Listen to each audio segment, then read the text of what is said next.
this is your last chance. After this, there is no turning back. You take the blue pill. The story ends. You wake up in your bed and believe whatever you want to. You take the red pill. You stay in Wonderland. And I show you how deep the rabbit hole goes.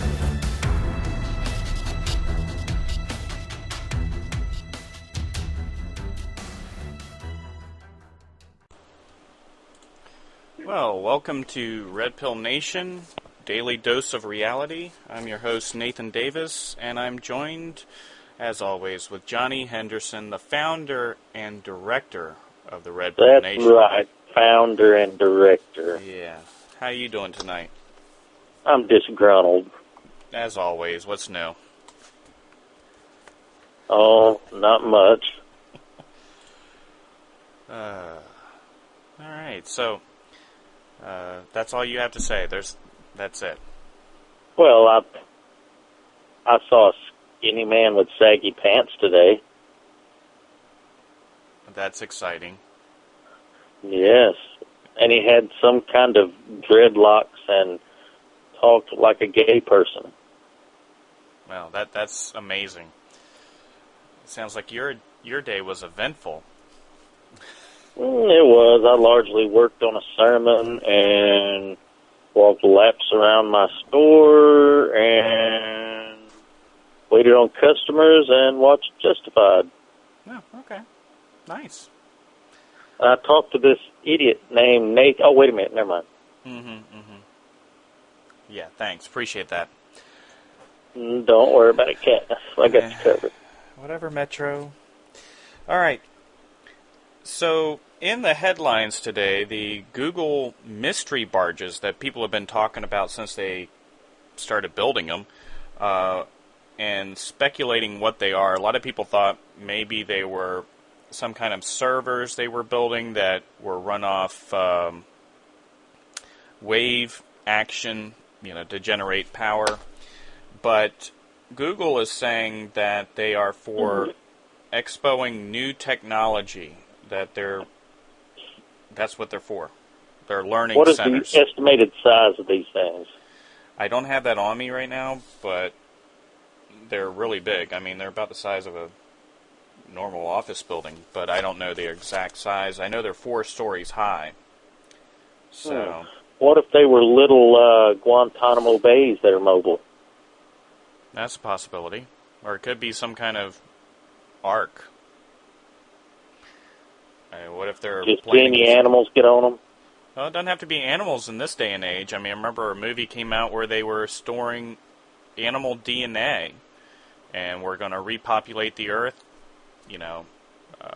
through that DNA. So, I mean, they could put that on there, and if some kind of catastrophe happens, human-made or natural, they have genetic code for all living species on the planet, and they can use... You got to have something to attach that to, so you'd have to have some base pairs of animals. Well, not anymore, because they've actually come out with the first artificial womb. That came out last week, where a lamb, or actually several lambs, were put in these artificial wombs and brought to... Gestated there? Huh? And gestated artificially? Yep. They were gestated artificially. So they're going to have to just store some sperm and some eggs both then? Yep. Or fertilized embryos, and they can use that later. So you don't have to store them separate. You can make the embryos, freeze them, thaw them out, and use artificial Yeah, but wombs. what fun is it when, you don't get to put your chocolate and peanut butter together yourself? With a sheep? That's disgusting. Jeez, I'm talking about eggs and the goo. Hey, Hey, hillbillies those and their jokes sheep. about Tennessee aren't true. I believe that's a Virginia trait. No, the rest of the world says Tennessee, so... Well, I don't really pay attention to what the rest of the world says anyway. I know you don't. That's sad. They voted for Obama, so they don't have a good track record. The whole world did. All right. Yeah, they did. They was pushing for him. German jackasses, and the British, oh, hell, I hate the British. Well, and then all the rest of them. Well, they're getting their comeuppance because we're spying on all of them, so, you know. Yeah. Well, speaking of spying, this was actually in Popular Mechanics. The police have a new device that's coming out where it shoots a GPS tag. There are going to be 2 cannons put on the front of police cars, no joke. They're air cannons that will shoot a GPS projectile that will stick to the back of your car. They can then call off pursuit and pursue you through GPS and then track down where you stop, meet you there. And this to me has some scary implications, because this could be used to track people that have certain views, protesters. It could be used for all kinds of different things other than just tailing dangerous suspects. And unfortunately... Well, I mean, they already Go ahead. got all this spy equipment right in your house. You know, I was reading the other day that they are just on the verge of having or actually they do have it now, a light bulb that emits Wi-Fi. They can monitor your smart appliances. Your electric meter can rat you out. They can control it from a distance and be a nanny state if they think you've used too much electric. They can turn your heat up or down. Your dishwasher, your refrigerator, all of them can tell on you. Yeah. And I mean, the meters, the electric meters, which they kept saying, oh, this is to, help reduce your electric bill. In actuality, it's there to spy on you. I mean, if you're using too much electricity, they can use that as grounds to search your property. Well, and it emits enough an electrical field that really is harmful to your body.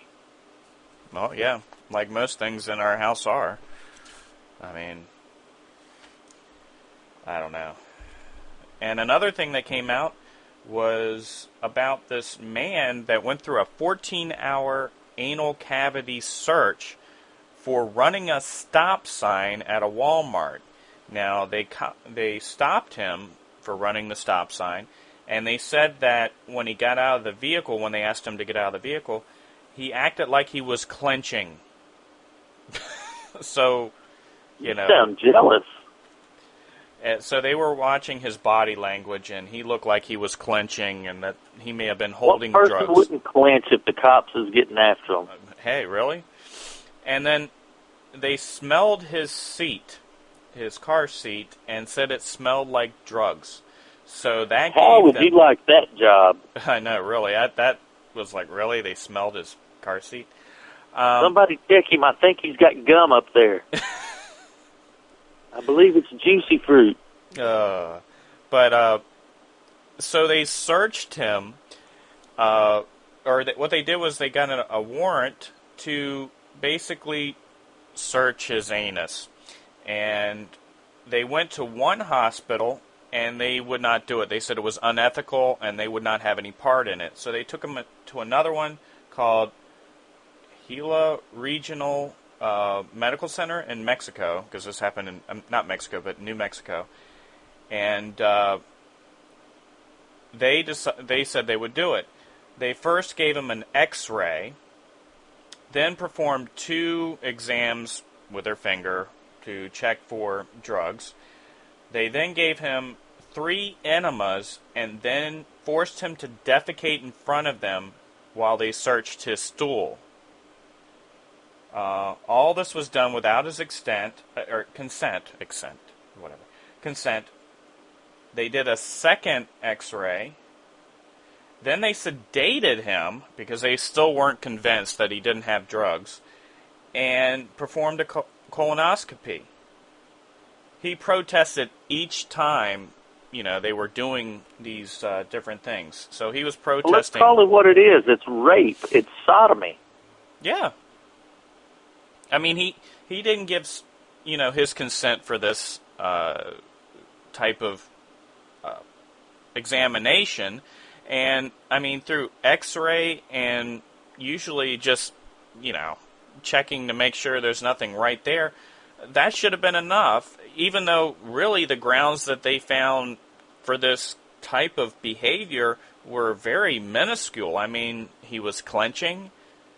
What if he had hemorrhoids? That would make his seat smell like medicine. Yeah. I mean, and how deep did they think that with the cops there, he could have poked it in his rectum? Hmm. I mean, did he have a ramrod or something that they needed a colonoscopy? Or somebody with really long fingers? Team Ramrod. Yeah.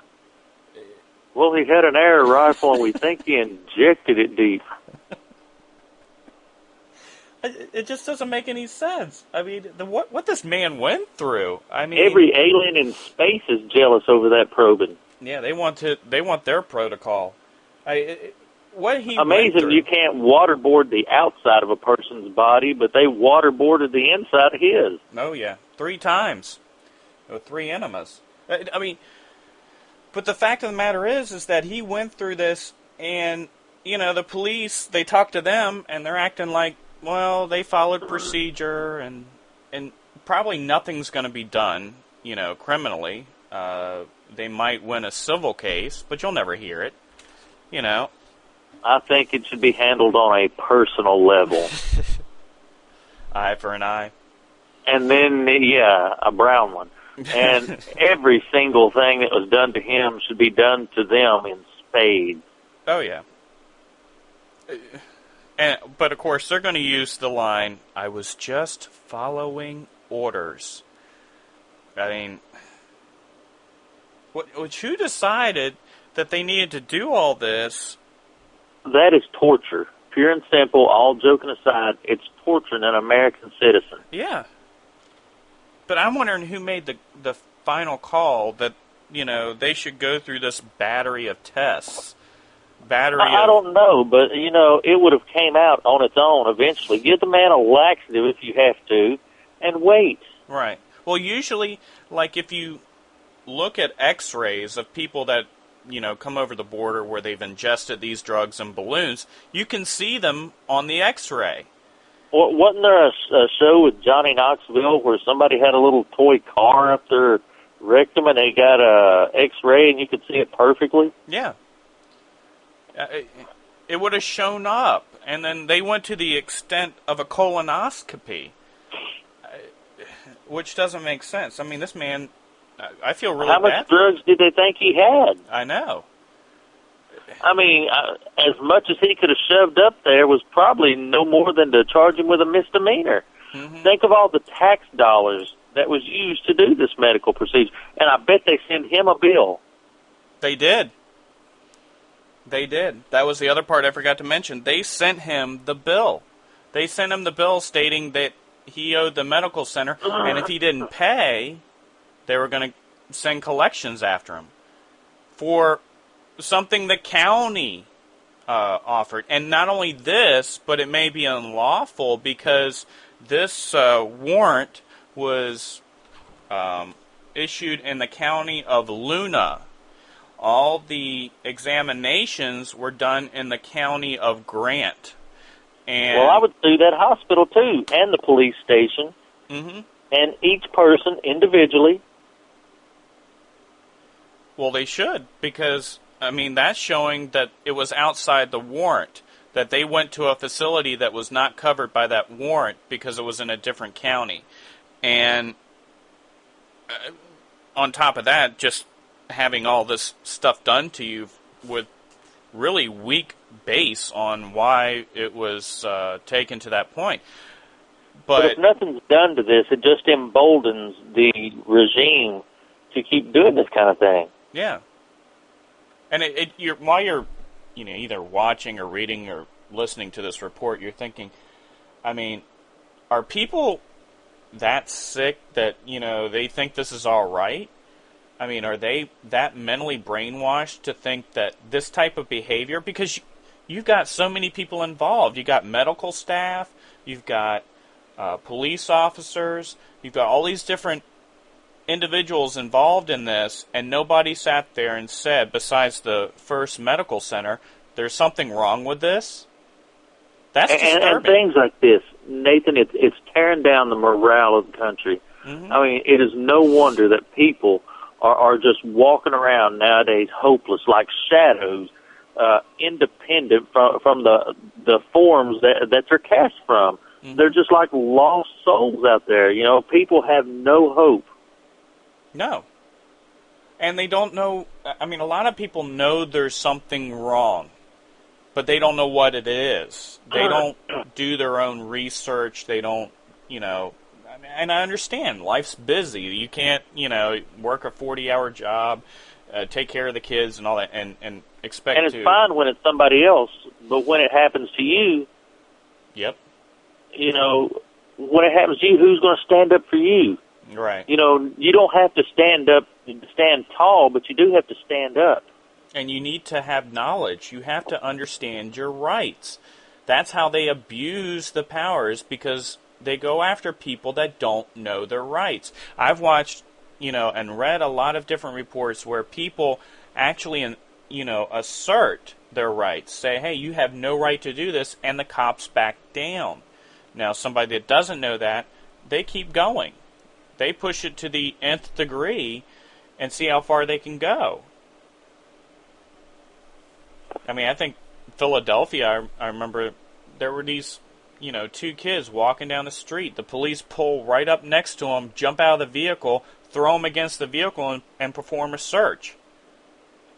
And that's now law there, where they can actually just stop, throw you against the car, and perform a search without really any type of probable cause. In ancient Rome, people didn't have the right to just travel freely about. In Nazi Germany, they didn't have the right. It was like, let me see your papers. Mm-hmm. Now it's the same way. Who are you? Where are you from? What are you doing? Right. Why are you here? Unless you're an illegal alien. Right. Because they can't do something that's not politically correct. Right. They sure trample on your right if they think you're an American. Mm-hmm. Well, and that's the thing, is that people don't like the comparison between the Nazi Party and, what's currently going on.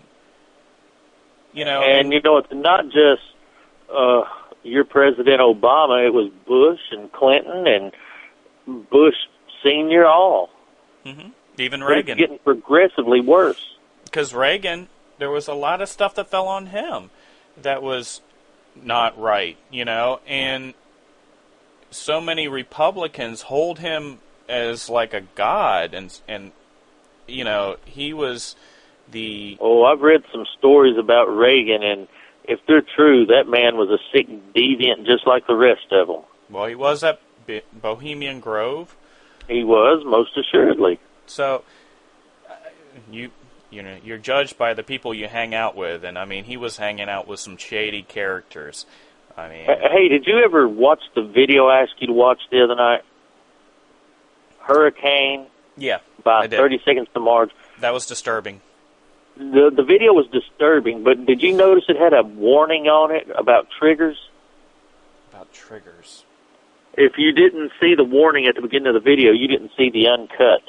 I watched the uncut, but I don't remember. It had a warning about having triggers in it. Now, this is...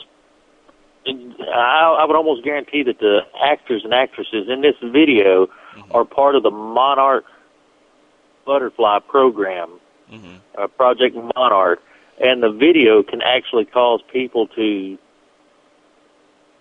be affected just because of certain triggers in the videos. Like activating?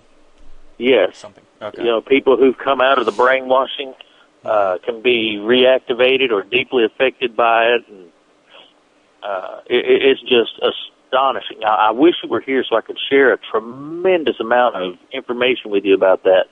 Well, I did do some research. After I watched it, because it was really bizarre. I did see certain, master-slave type scenarios within it. Now, that there's one thing that, because a lot of times I'll go through these different videos and I'll watch them frame by frame, looking for different things that are in there. there was a scene where the girls were doing bondage. Do you remember there was two girls doing bondage? Yeah. And there's a girl down on all fours, and another girl kind of has her hand on her back, and she runs it down her butt crack. Mm-hmm. If you freeze it on that frame, you can see like diagonal scars all up and down both sides of her butt crack, mm-hmm. where she's obviously been tortured and cut repeatedly. Mm-hmm. And man, it's just sick, the twisted things people are doing to each other. Well, been going on for a very long time. It's Actually, the sex slave brainwashing has been going on since ancient Egypt. Did you know that? Well, I knew it's been going on. I mean, the mental effects of what that does to somebody, I think somebody's probably figured it out long before we have, in modern psychology. So it wouldn't surprise me. Yeah, it's been going on in one form or another since Egypt, but it really got kicked off again under Joseph Mengele, who is a great part of the MK Ultra program. Right. Well, I mean, people that have been sexually abused, and it shows in their mentality, and they're affected for the rest of their lives. It can cause massive psychological trauma. So if you can hone that and use it in your favor, if you're that sick to do that, that's... there's a big trafficking ring that goes through politics and entertainment and just the private sector. Mm-hmm. Well, look at all the kids that go missing. Dollhouse, the TV show Dollhouse, is almost a boasting program about this particular program. Mm-hmm. Well, it's like all the kids that go missing, every year. You have so many kids go missing, and some of them are put into this sex slave market, and become the toy Foreign and domestic. Huh? Foreign and domestic. Yep. And are basically held at the whim of these power elites, and whatever they want to do with them. They're expendable. They're, and it's sick. It's sad. It's sick. The immorality of the world that's hidden behind the curtain, and people don't want to realize it's there. When people almost everything in our world, Nathan, is one form of brainwashing and mind control, whether it be subliminals or actual an MK program of some sort, suggestiveness on TV. We're constantly being bombarded with things that manipulate our psyche. Well, see, and people don't want to believe that because they've been conditioned, through this to think it's normal, and that it don't exist. Right. Well, what is that old saying? The greatest thing the devil ever did was convince the world that he didn't exist. Mm-hmm. It's the same thing with a lot of these things people would call a conspiracy, or brainwashing, subliminals. Almost every product out there, if you look closely enough, you can find the word sex or some kind of a terraface embedded into the product. Mm-hmm. And artists and things like that, commercial artists, are trained to, embed these things. So why are they doing... I've got a copy of Glamour magazine around here at the house that I use when I do like a seminar on subliminals, mm-hmm. where in the background, it's a pink background, but embedded in the background is the word obey. Mm-hmm. Just like the movie. Yes.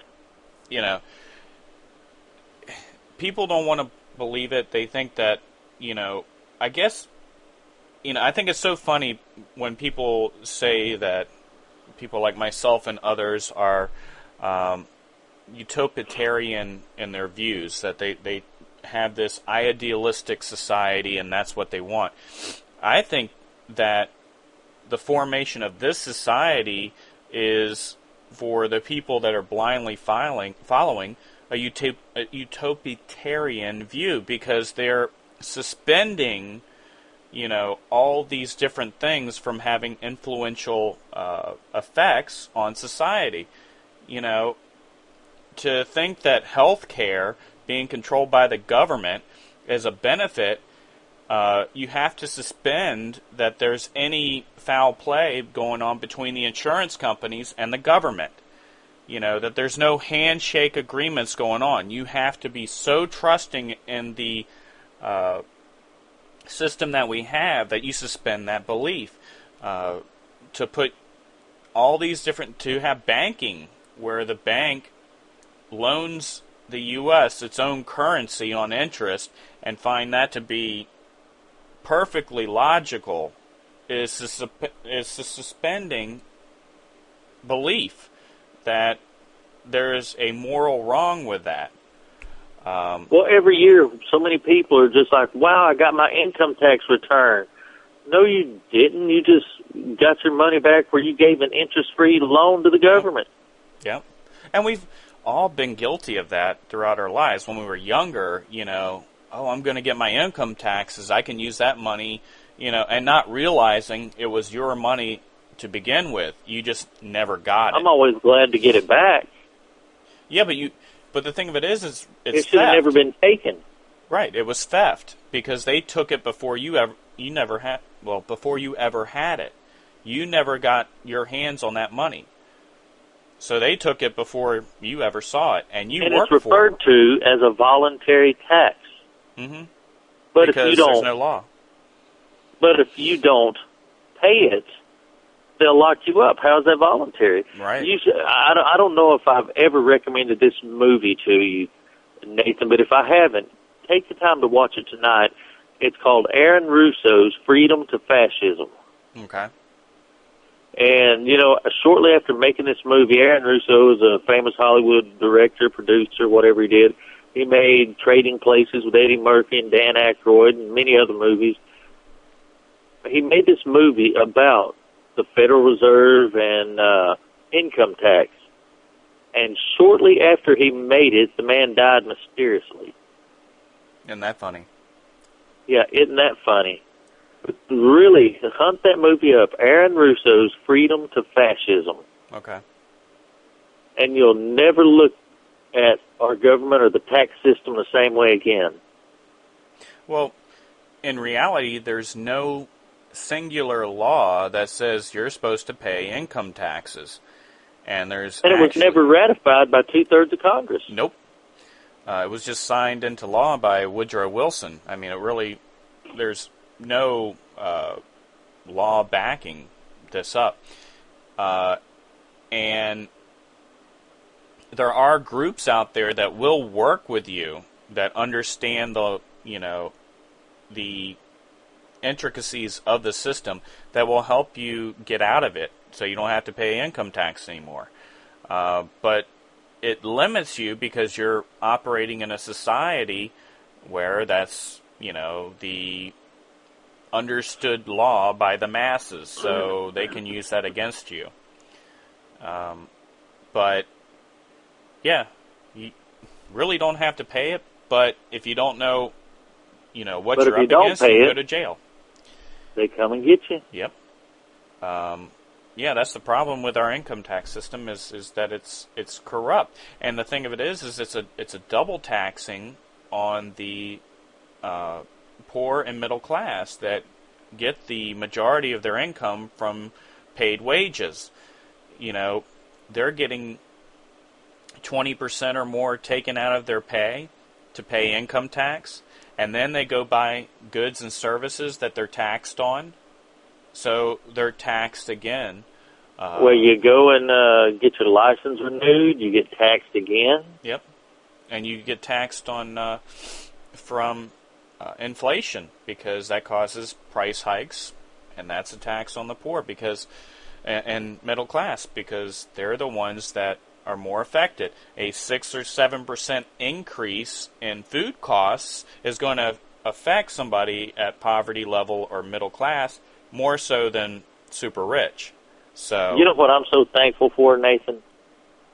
the president said that even though there's going to be a tax if you don't have Obamacare, the IRS isn't going to be actively pursuing those fees, to try to find you and make you pay them. You believe that? He's the president. He wouldn't really lie, would he? Oh, of course not. I mean, like he didn't lie about, the fact that you don't get to keep the insurance that you have if you like it, or keep your doctor. Even though he said that repeatedly, you could. But he wasn't lying. I lying. believe he's probably lied more than he's told the truth since he's been in office. I think he's believing what he's saying. And I think, in reality, I think he's a puppet. So, in reality, he's not thinking this through. It's kind of like Bush. I mean, I really don't think he had any idea the true nature of what he was talking about. It was all scripted and set forth before him, and he just read the lines and really didn't, add any kind of critical thinking to what they were setting up. So I think a lot of these guys like to think that, they're good guys and on the side of angels, but they're not. No. Well, people deify people.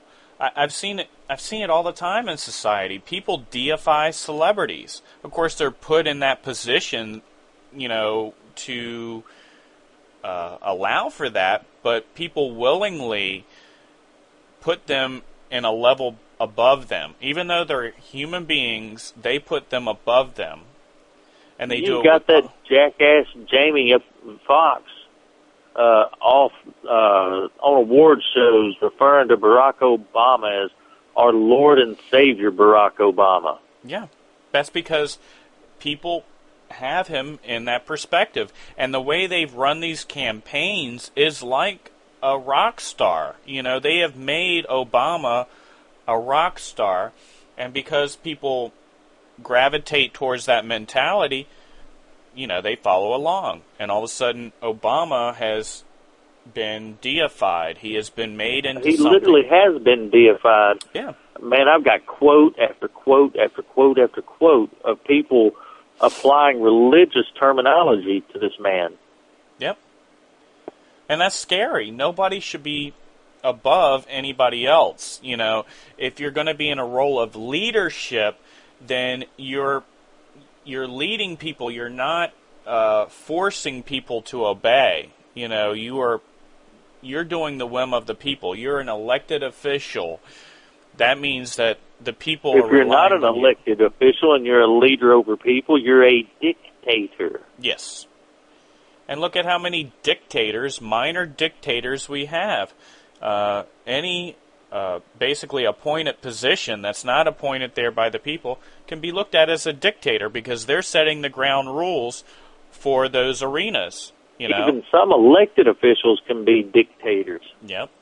And look at the integrity of our voting system. It's not there anymore. When they went to electronic touchscreen voting, I lost a lot of faith in the integrity of my vote.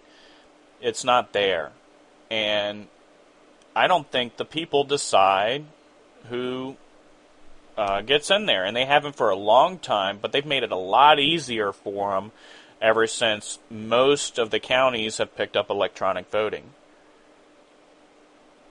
It was harder because you had paper backing it up. You could go through the ballots and see who voted for who. You can't do that now. You're looking at numbers that can be changed on a whim. Was it Stalin or one of those guys that made the statement, I don't care who you vote for as long as I get to pick who counts the votes? Mm-hmm. I think it was Stalin. But, and that's the thing is everybody keeps jumping back on this bandwagon that the two-party system, we've got to fix that, instead of realizing the system as a whole is just broken apart. It's beyond repair. It needs to be replaced. It's kind of like you keep putting duct tape, on a pipe and water spraying everywhere, and you're saying, well, let that patch will hold, Yep. Well, all it's doing is ushering us into a sooner collapse of our entire way of life. Mm-hmm. And when people, Which, and when it hits the fan,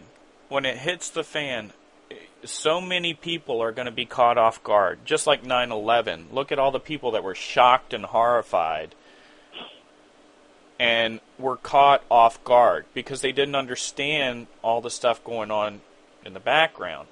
You know, and as it comes to light, then a lot of things aren't adding up about that event. But the same thing could happen with a currency collapse, and we're getting to that point. Look at silver. I will tell people, please look at silver, because the economists and market gurus have said that silver is being falsely held down by the bond market. Basically, they're selling silver bonds that aren't backed by silver. And that if you're buying silver, you need to have it in your possession. That's right. Buy rounds, coins, bars, whatever. Don't buy bonds. The best thing you can probably, unless you've got a lot of wealth, if you're just like you or I, you want to have as many silver dimes as possible. Or quarters. Anything that's pre-65 and dimes, quarters, or half dollars is 90% silver. Now, half dollars are different because you can get 65 to 70s, and those have 40% silver. All other denominations, they went to copper and I think zinc in 65.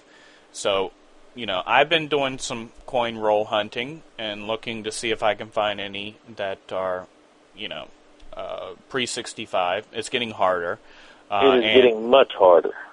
Look at copper pennies, too, because wheat pennies go well over melt value, which copper pennies, which are before 1982, so 81 before, 82 was a half year. It's better just to go 81 or before because you're assured those are copper. And you take those pennies, they're worth 3 cents. In the market now. They're only a penny, but they're worth 3 cents. Right, so you've already tripled your investment of 1 cent. It sounds foolish, but really there's real value there. And if you get wheat pennies, some of those can go for $2 in circulated conditions. So you spent 1 cent. Think about this. Think about what you said, Nathan. If you collect 100 pennies, you've got $3 worth of value there. Yep. And people don't really, if you got 1,000 pennies, that's $30.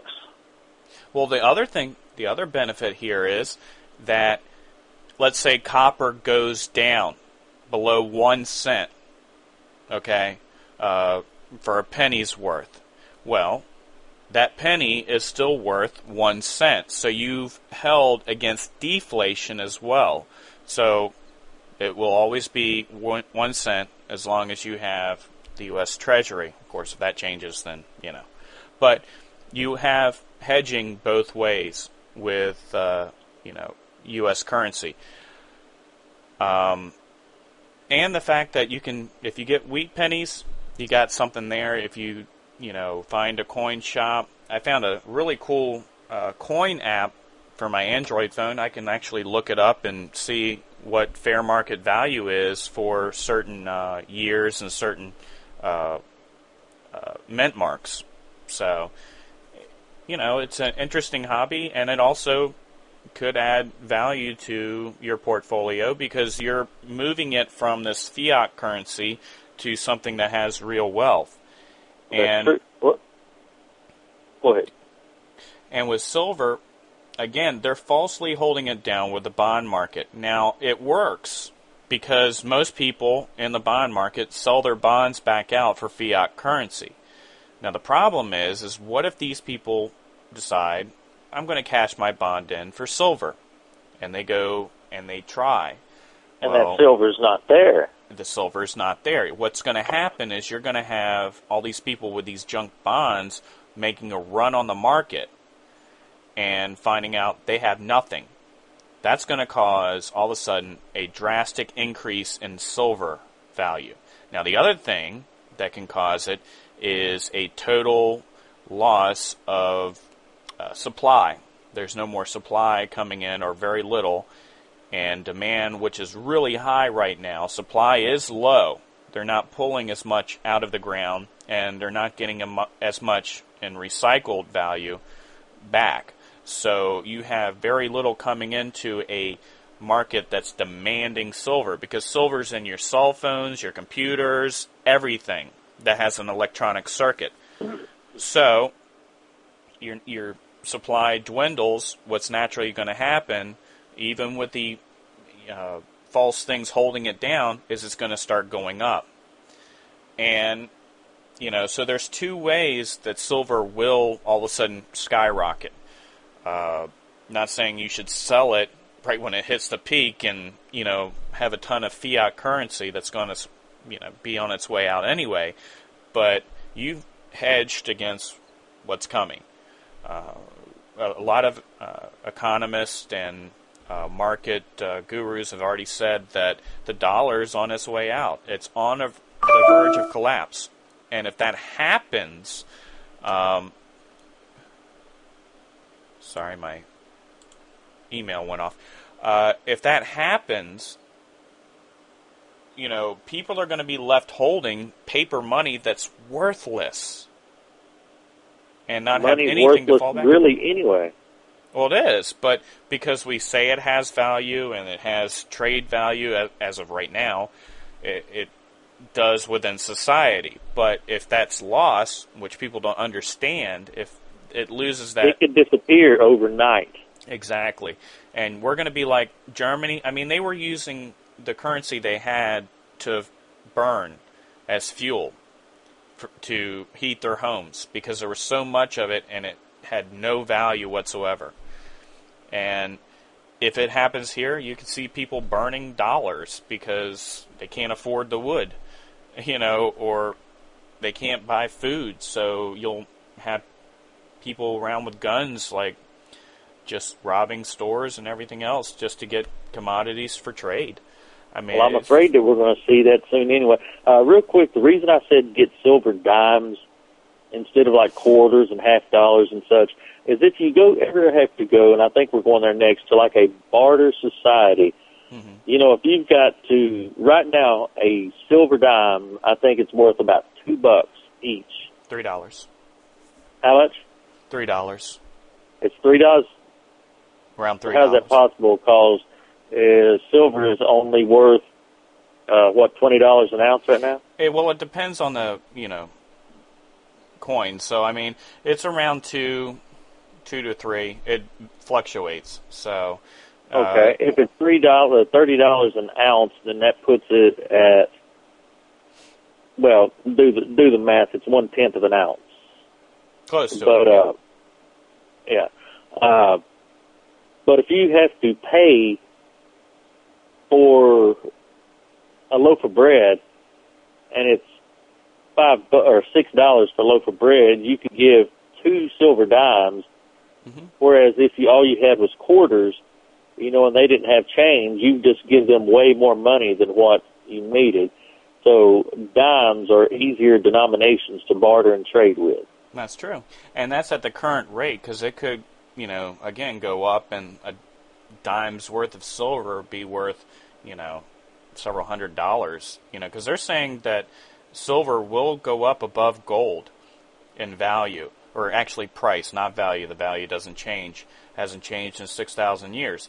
But the price will go up above gold, because they're still finding rich deposits of gold, but they're not with silver. Nathan, have you ever noticed that all original wealth, almost everything of value, comes out of the earth?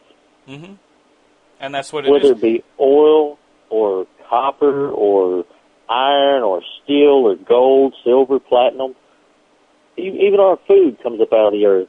I mean, you could argue livestock was a sign of wealth, but it was fed by the earth. All original wealth come from the earth. And people don't understand that you can only get so much at one time, and that controls, Yeah, it doesn't reproduce itself. Right. You have to work for it as well. You have to put actual effort to get it. Whether it's farming, livestock, or mining, you have to put effort there. And that goes into wealth, which now the system that we have is not supported by that. It's not supported by hard work, but, people sitting in front of a computer trading fiat currency,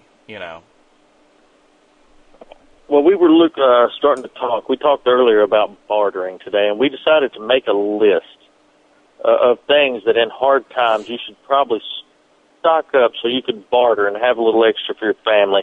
What items did you come up with, Nathan? Well, I came up with 6, but combined it's close to 10. I said blankets, cloth, clothes, canned goods, building materials, water. If you have a way of producing a large quantity of water, you could use that to barter with.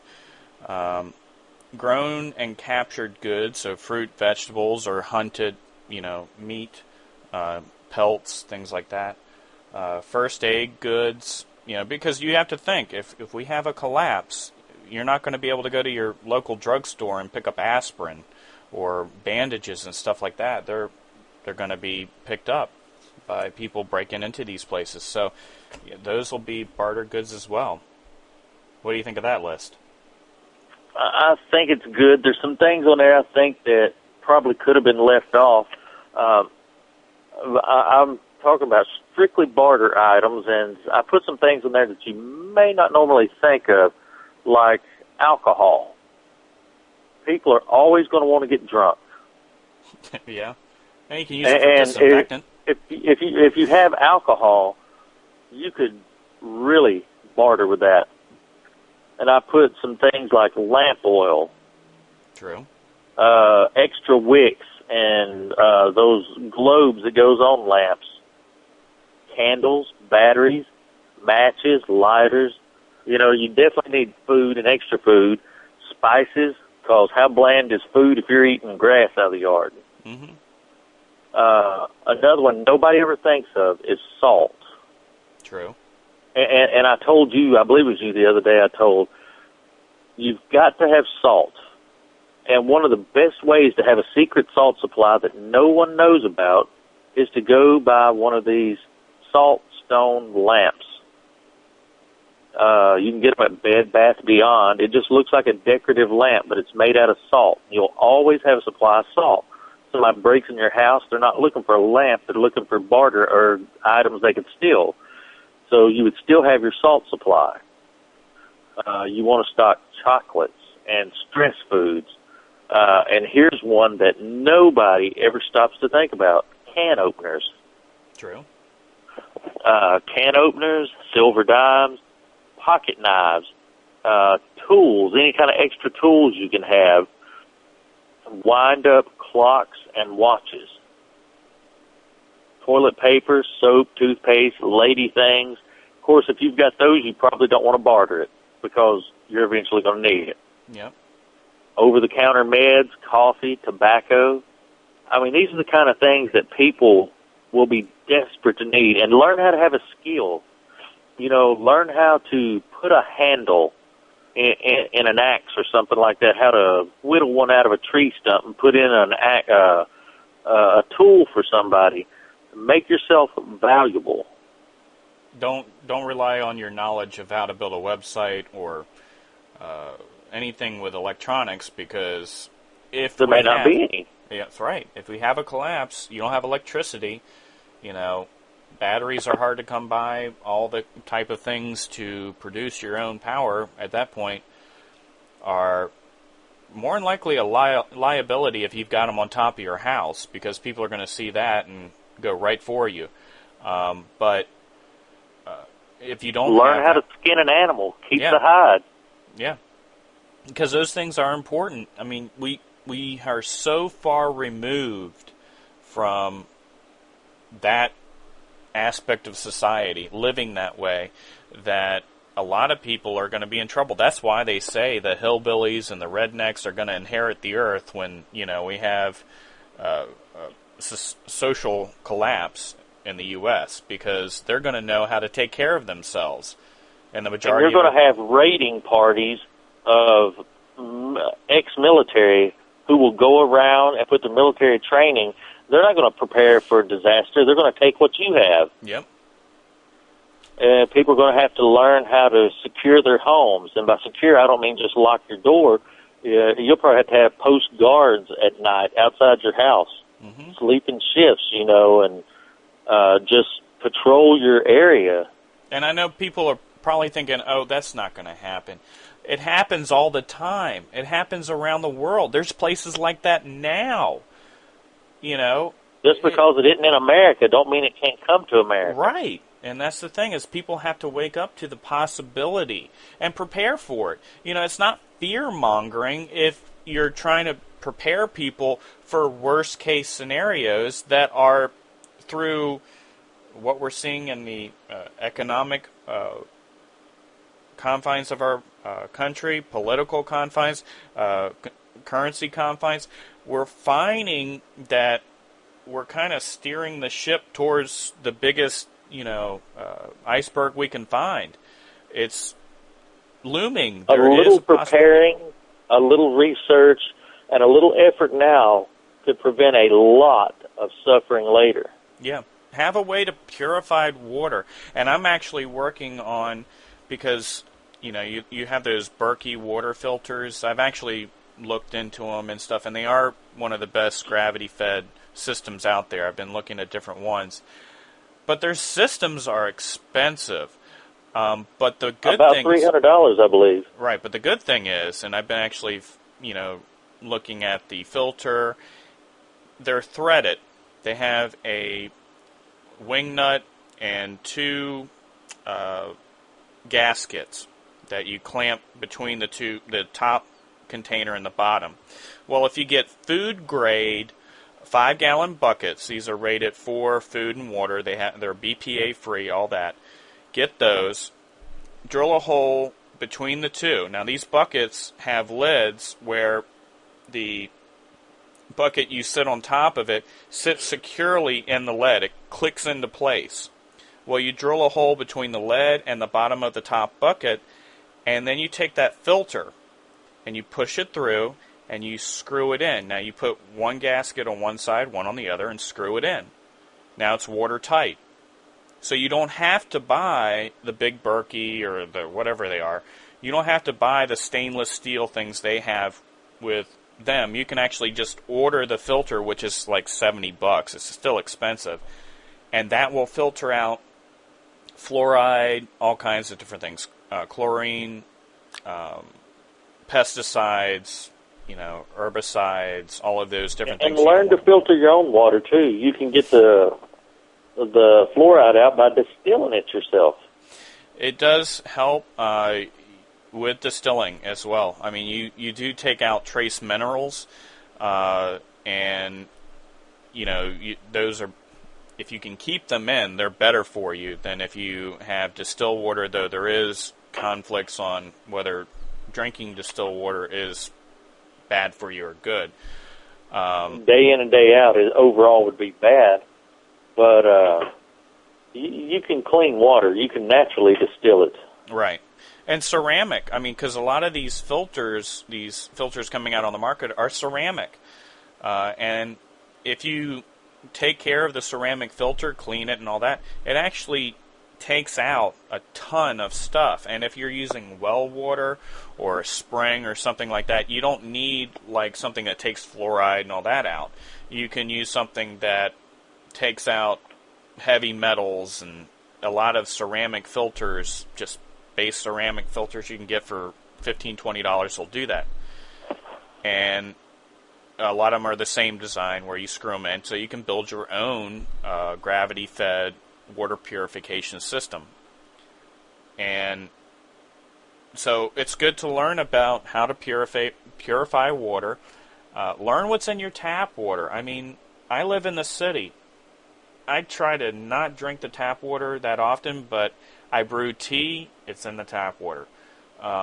Because it would get expensive to just keep buying bottled water. LaToya, though, she drinks the bottled water. That's for her. But I am looking at purification. I use reverse osmosis water for all of my actual cooking and brewing like tea and coffee and things of that nature. Now, are you on city or well? I'm on city water, but the only thing I use it for is to take a bath and wash my clothes. Well, check your... have you tested the water that comes out? Oh, man, you can't even drink it. If you have to run out of water and you try to brew some tea, it tastes like you got Clorox. No, I'm talking about the actual water that you're getting. I mean, have you tested to see, how effective it is at removing these things? I haven't tested, but I can. You can tell by the taste of it. Mm-hmm. It's entirely different from the water that I'm drinking or that I have at home. Well, see, because reverse osmosis is good, and also alumina. It's called... Not aluminum. No, it's made from aluminum, but it's ionized, so it has... the harmful properties are pretty much taken out of it. It does have a secondary filter that takes out heavy metals in a lot of these, which once you can purify water with ozone, too. Mm-hmm. So, I mean, there's many different ways of purifying your water and getting rid of the fluoride and other things, especially from city, municipal water. And the thing of it is that these contaminants in the municipal water are getting into the groundwater and into streams and stuff like that because of runoff. That's where a lot of these environmental contaminants come from, is from people watering their lawn, washing all that stuff out into the tributaries through your drainage systems. So we have to have something to purify, but there's so many different ways, and if you look into it and build a cheap system for emergency purposes or just, everyday use is important. I mean, I'm looking into how to, into systems for behind my fridge because the ice maker and I also have a water dispenser. Are you looking into what time it is? Yes, I know. I looked at the clock. We got 3 minutes. And that will hopefully, there's one product I'm looking at that is a canister filter, and that removes fluoride and other, like chloride, chloramines, all kinds of different things. So I'm looking into that as well. Because you got to remember, you can purify the water, go into your sink or whatever and have a little dispenser, and then you put ice from your ice maker in your glass, and that's not purified. So you're still taking in those contaminants because you chose to have an under-the-sink model.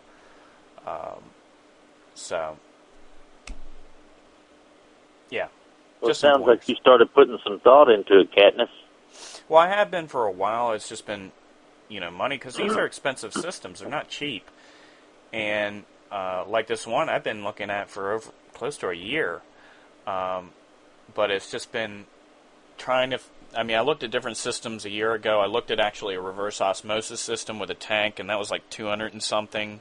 This one's around close to 100, and it uses the alumina amalgamate, which also removes fluoride, around the same level as reverse osmosis. So... all right. But yeah, it is almost 10 o'clock, or 9 o'clock your time. So anything you'd like to add, Mr. Director? No, just learn all you can, be prepared, watch out for that weird skinny guy with the saggy pants I saw today. That's very important. If you see Nathan on the street, call him Katniss or Dummy. He answers to either. Yeah. Lord. I really have nothing else tonight. Okay. Well, it's been a good show. It's been informative. At least we went over this, and hopefully somebody gained something out of that. And we will do this, from show to show, Time we'll to go time. over stuff. Nothing. Yeah, whatever. All right, so, well, thank you for joining us tonight, and thanks, Johnny, for being on today. I'm glad you're back, sort of. I'm not back. This isn't a permanent thing for me. You know it's not. That's what you think. All right, bye. Seacrest out. This is your last chance. After this, there is no turning back. You take the blue pill. The story ends. You wake up in your bed and believe whatever you want. You take the red pill. You stay in Wonderland. And I show you how deep the rabbit hole goes.